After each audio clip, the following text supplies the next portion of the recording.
Welcome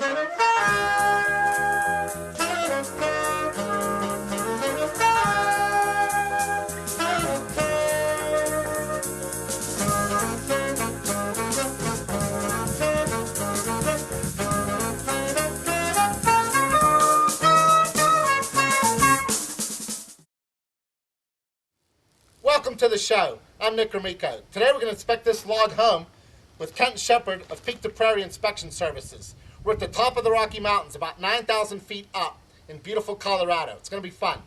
You ready, Kenton? Let's get started, Nick. All right. Well, the first thing I see is a deck hanging really high in the air, a couple stories. And I noticed something wrong with it. How about you? It's got engineered lumber, and but it doesn't seem to be very well supported. For instance, the glue lambs running out that way come back to a main glue lamb resting on posts that are supported by a total of 4 cantilevered log ends, and the ones down here look like they've got some wood decay. We'll be checking that a little later on. So all the weight on this end of the deck comes down these 2 columns and onto just 4 of these overhanging logs. That's right, and it's not just the weight of the deck; it's also part of the weight of the house, because we've got exterior walls that run out here about 8 feet. And that's why we see the insulation. That's a heated area above us. Right. So we'll be recommending an engineer take a look at this, and we'll be checking to see how far the decay comes in, just to see how close this thing is to falling. Okay, on the corner of the house now, I see several issues. Well, most of them are decay issues. And the problem is that because the ends of the post have exposed end grain, which acts like a sponge, decay fungus has been able to work on that for a while. And, you know, it's also a matter of the deck above channeling runoff from snow melt and rain off that corner and down onto this corner, onto the ends. These are called flyaways, and keeping them wet for a long time. And because they're on the shaded part of the house rather than the sunny side of the house, they stay wet even longer. So most of the dark area you see is mold fungus. 2 of these logs look like they're ready to come apart. Well, yep, they are coming apart. And the ones that haven't come apart are well on their way. Decay, it can look all right, but by the time you can see decay, a lot of the times it's lost 50% of its strength. So they're even worse than they look. We'll need to find out how far back into the wall, the main part of the wall, the decay actually goes. And how are we going to determine that? Well, we can start out by tapping with a mallet and listen for changes in sound, because decayed wood is less dense than sound wood, so it sounds different when you tap on it. And then we'll do some resistance drilling later on. Basically use an instrument that inserts a needle and measures the resistance it meets as it goes into the log. Now, another issue I noticed is the footer comes out, and on the cement block wall, it appears that they were going to prepare to put stone up. But that would bring the top of the stone face out well past the wall. And they already look like they have an issue with runoff here. No drip edge. The water seems to be going around the log and running right down the wall. Yeah, they should have put some kind of flashing in there to route runoff out past the veneer, or even out past the CMU if they never got around to putting the veneer on. They could have cut a channel in the log? They could have run a saw cut, run a saw cut in the log and then slid a piece of flashing into there. They could have notched the log itself so that water would run out and then fall off the end of the notch. So you can actually make a drip edge right in the log itself. Right. All right. Over here, we have a lot of weight on one post. Almost looks like an entire living section with really big girders, an entire roof system, and one post holding it all up on the corner. And it gets worse. I see a little tiny bracket, hardware store bracket, and a couple of bolts, screw bolts or lag bolts. Maybe holding it in? Yeah, there's not much holding it. Occasionally they put a pin up in the center, usually a rebar pin. Sometimes you can tell, sometimes you can't once you get a ladder up there and peek back in there. But there's definitely a lot of weight on this post, and it's going to have to be looked at by an engineer also. He's going to have to do some calculations. There are a couple of logs up on the roof that are cantilevered out and are carrying some of the weight, but they're not run back in far enough to really It's about half and half. be doing the job. Yeah. So that's kind of scary also. See that? So it's a matter of engineering, it's a matter of decay, just how bad things are. We'll take some closer investigation. Now, I was able to look under one of the posts. You can see there's nothing really centering it on the footer.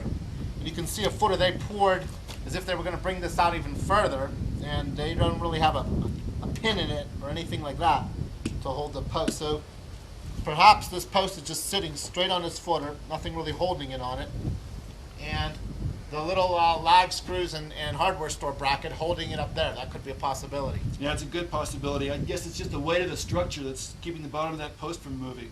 Right. Well, we got a structural downspout here, though. Okay. And don't bang on this too hard. Now the deck's on the landboard's on the post is on here, and it's all resting on these flyaways. And some of these flyaways are pretty bad shape. Also, the landboard I discussed earlier, it's resting on a little block, which is on another flyaway up at the top. And the landboard itself is split in the middle. It's two landboards. And there's no post underneath. I like this hammer.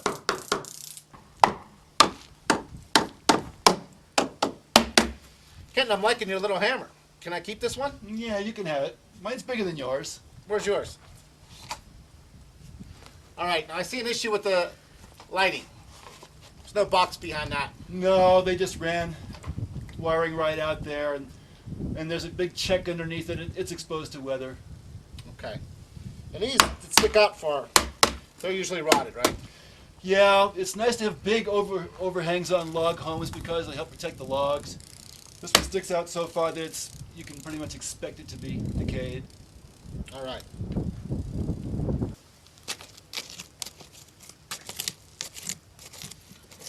I'm digging underneath the footer, and I found the bottom of it.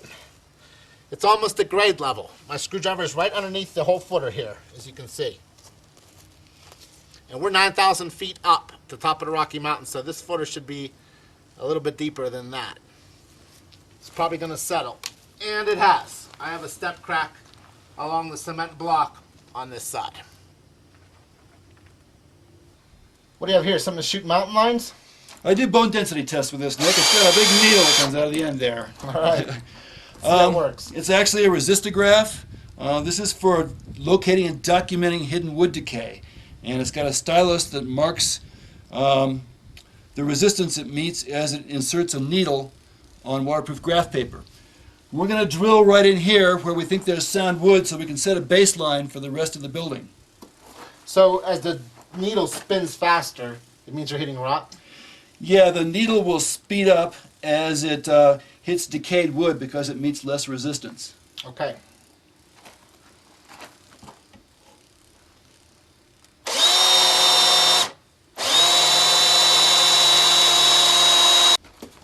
Well, Nick, it looks like we've got a pretty good reading here. It's a pretty even line, which means that we've got sound wood all the way through this log. Each one of these little peaks and dips is a tree ring.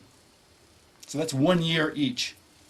We can take it over here and try it towards an area where we think there's more decay. See what we find over there. Okay. For demonstration purposes, we're going to send this thing right through this log where we can see there's rot in the middle.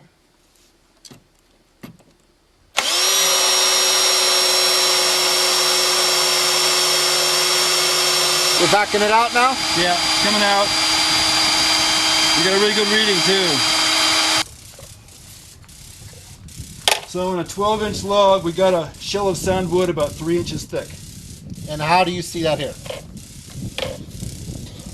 You can see where we started. Actually, it started over here. Needle came in that way, and then it dropped down as we hit the decayed section. And this is actually life size, so if we were to hold it up here, I see. you can see where it comes through. It drops down at the decayed section, comes back up on this side where you hit sound wood again. So it would actually be like that. Right. In fact,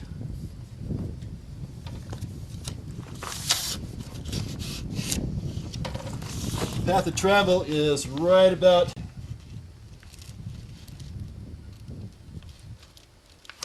through there. That's awesome. And do you attach these tapes to your home inspection report? I copy them, yeah. I scan them and include them in there. Great. We're in the back of the house now, going over a bridge to the back door. And there are no posts on the rails. Certainly a child hazard issue. Might be an inspector hazard issue. Are you brave? No. Let's go together.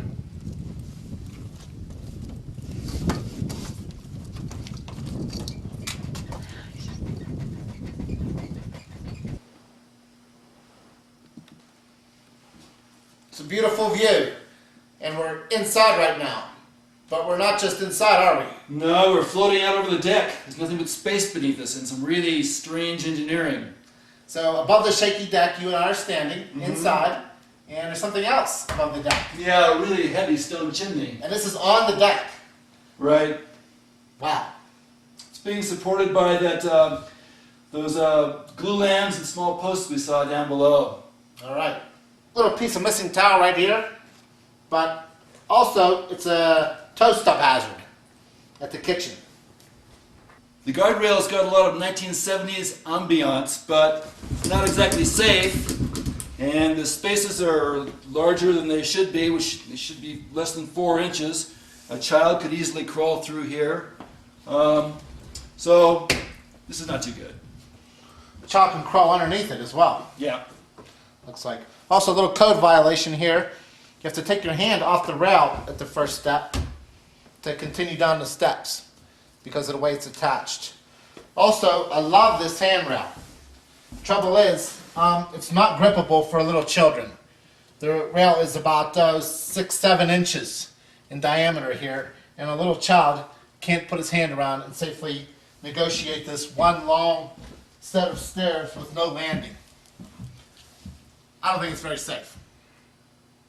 All right, Kenton, what is this stuff and what about it? Well, that's chinking. This is a handcrafted home because it uses naturally shaped wall logs. And you've got to seal the spaces between the logs somehow to keep air from moving in and out, keep moisture from coming in, and keep insects out. So they use a grout-based chinking. This is an older style of chinking. It's probably original with the home, which is 35 years old. The problem with the older style grout-based chinking is that it expands and contracts at a different rate than the wood, and after a while the grout detaches, the chinking detaches from the wood, so you wind up with cracks like this one right here. This looks like it's almost going to come out.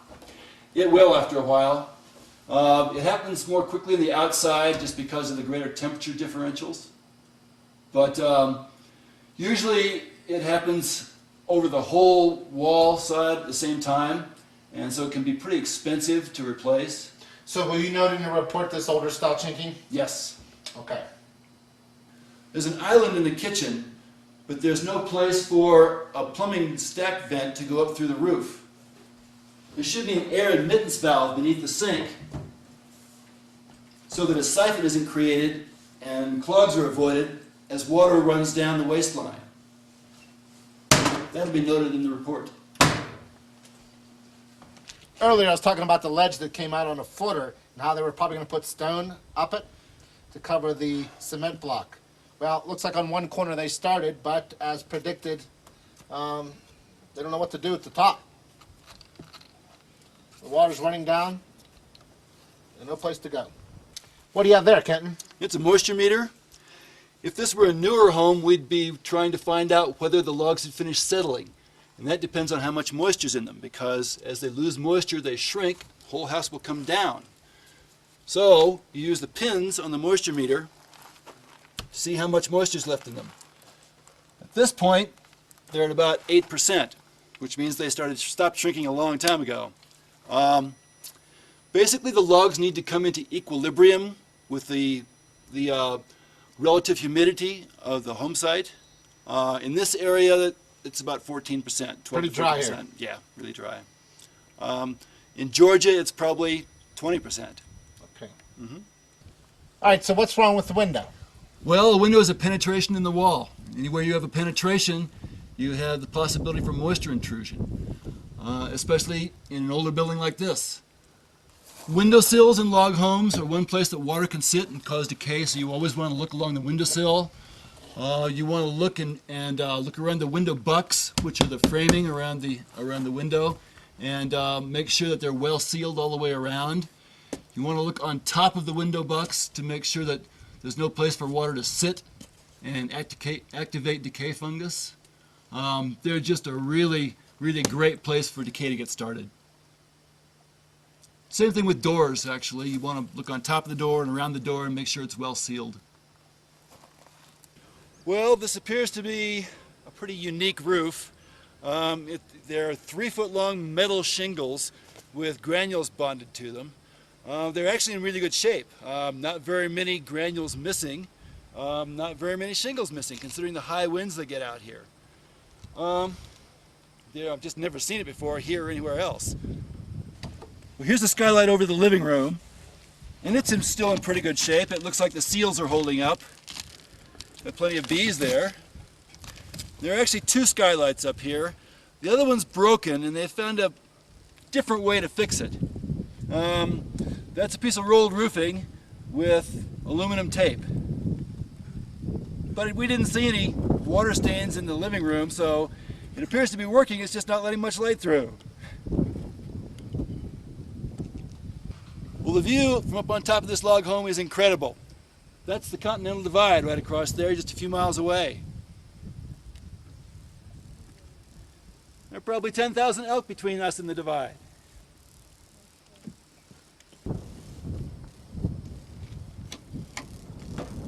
We won't even need a voiceover here. Ken, thanks for having us inspect this log home with you today. My pleasure, Nick. It was fun. Thanks for coming along. Do I get to keep the hammer? Help yourself. Let's get off this deck.